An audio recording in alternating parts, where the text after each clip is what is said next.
guys, thanks for tuning in again to FSU's Girl Talk. I'm Mary Safiati. I'm Karen Ortega. And I'm Camila Vieira. Today we have breaking news about a new research study done at University of Illinois. They've created a 3D printed BioBot, which is a robot that has biological functions that makes it more human-like. It has more control over its movements and motion because it's constructed from a flexible, jelly-like material and fitted with 2 strips of engineered muscle tissue on either end, so it makes it more like a human. According to Carmel Majidi, a robotics professor at Carnegie Mellon University in Pittsburgh, who is not actually involved in the study, he talks about this type of skeletal muscle tissue that could eventually replace conventional motors in robots. Skeletal muscle tissue is what drives human movement. It covers bones and it's attracted by springy tendons that we can control. All right, Karen, on to you. Alright, so the researchers integrated skeletal muscle tissues engineered from a mouse cell line into a 3D printed soft robot, which is made from flexible material, allowing it to move and adapt in new environments with the stretchy structure of a starfish. The BioBot with the skeletal tissue in it is a machine that can do more complex motor tasks and is capable of more dynamic motion. Scientists found that the BioBot moved only when given an electric shock, giving the operator more control over its movements compared to a previous BioBot, which was engineered with cardiac tissue. Alright, Camilla, can you tell us more about the BioBot, please? So its built is lightweight, it's biocompatible, and it matches the elastic properties of natural muscle tissue. And the purpose is that these bots could potentially mimic the way our bodies move in response to our changing environments. This type of biological tissue with robotics could potentially lead to improving the design of prosthetic limbs.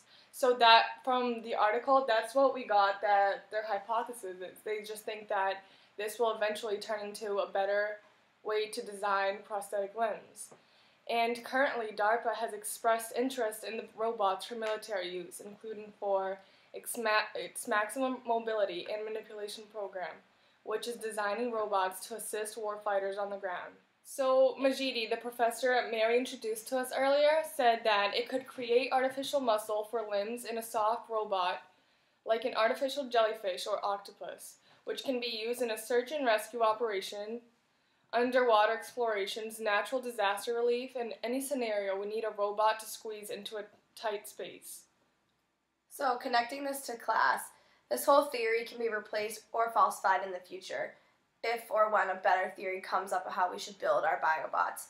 So in the future, we think that BioBots and robots are going to become a huge part, but it could be replaced or falsified depending on how it changes and how they get better technology.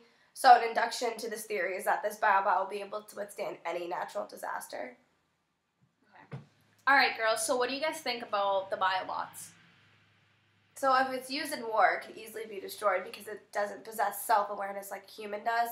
Humans have many qualities where they can judge a situation and they can get out of something, or they can think ahead of time, where a robot doesn't have the mental capacity yet, maybe, to think of self-awareness like a human would. So, in war, it could easily be destroyed or taken advantage of. So. Yeah, I agree with that, but I also believe this research is worth the time and money putting into it, because it could potentially improve prosthetic limbs. I'm not sure how well it worked in war, but I know that it could possibly really help out the movement of prosthetic limbs. Yeah, I agree with that. Have you girls heard about the cockroach BioBot? It's kind of like this BioBot we've been talking about, but it's used to detect and trace sounds, for example, to help emergency personnel to find and rescue survivors in the aftermath of a disaster. So what do you think, That's interesting. I think it's going to be helpful, but a cockroach is very small, so that could easily be destroyed. Yeah. And it could help to get into small areas where maybe it could be secretive, or special missions where a robot would be too big and too obvious. A cockroach would be good for spying, for war and things like that. So that could be good too. Yeah, and I think that prosthetic limbs. And I think that the BioBot's just a better version of that, because not only can do the spying that a cockroach BioBot can do, but it can go beyond that. It could help prosthetic limbs, and I just think it's a better version of it. Yeah. I feel like that's how they started with the idea of this BioBot. So it'd be better. Okay. So we found this article on the link below, and we found some problems with it. It wasn't citing the primary source of the research itself. And what else, girls? It kind of just just did a summary about the new robot, BioBot, but it didn't really talk about the extensive research that they're doing on it. Like, didn't talk about the cost or the time that's going to be put into it. Just said hopefully in the future they'll work on it. So, you know, maybe there could be more primary sources that they could get their information from that we should look more into. But yeah, like she said, it was basically just a summary and missed like a lot of stats and details on it. So unfortunately, we couldn't give you all those numbers. But yeah. And it would have been more like helpful if they had actually interviewed one of the researchers from that university instead of that professor that isn't really part of the research. So I don't know why he was even in the interview when he's not even part of it. He was just criticizing it, I think. Yeah. So I mean, that was kind of the pointless because he's not in the research. Yeah. So yeah, but that's it. all. Thank you guys. Tune in next week. Bye. Bye.